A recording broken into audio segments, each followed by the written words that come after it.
This I found also fascinating because you remember there was this Republican candidate who was staying on the ballot in the primaries and drawing some actual like votes, even though she clearly could not win. And you may have already forgotten who she is because she appeared at the convention and literally like, took the knee. I mean, I don't she like literally take the knee. Like she almost like brought like, here's some, whatever, frankincense and myrrh from, and brought it up to Trump's throne at the Republican National Convention. But here she is, like realizing, maybe it's time for me to sort of like fire up the engine again. Not for this race, but like she's already looking at 2028. This campaign to win.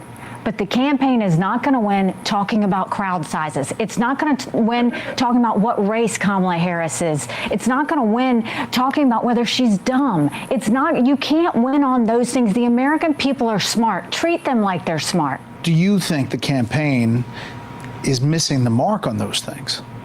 I think the campaign needs to focus. That's the main thing. Look, this is a winnable election, but you need to focus. Who is your target market? Your target market is suburban women, college-educated independents, and conservative Democrats. That's your target market.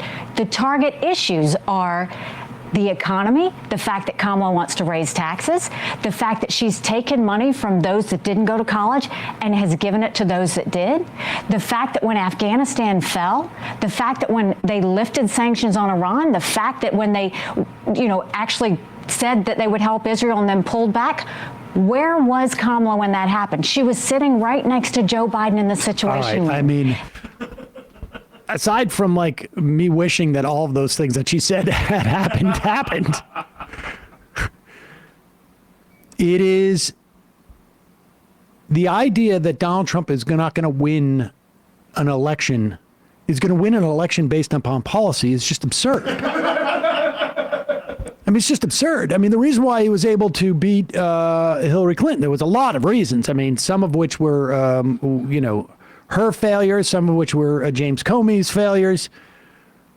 But the formula that Trump used was to pull her onto like personal back and forth because that's all he knows how to do. The idea that Donald Trump is going to run a campaign based upon policies only is just absurd. He exhausts his possibilities after he says immigrants are nasty, psychopaths from insane asylums. Like, that's his big policy stretch.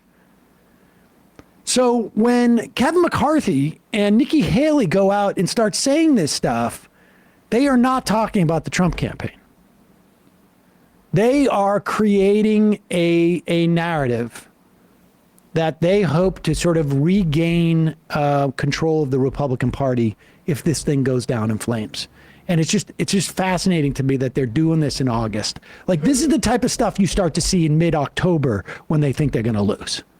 Not in mid-August.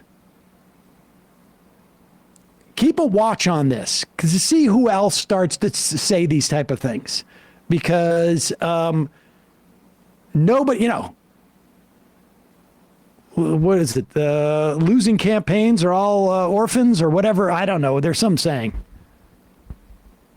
But it's fascinating to me to see this going on with these two, in these circles. And, they're doing it on Fox.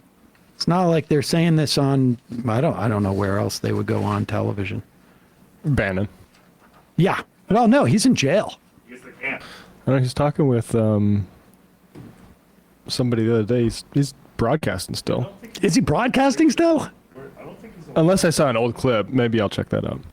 Hey, folks, don't forget to hit the subscribe button and check out our daily show. We do it every day at 12 p.m. Eastern for about 2.5 hours. We even take phone calls. You should check that out.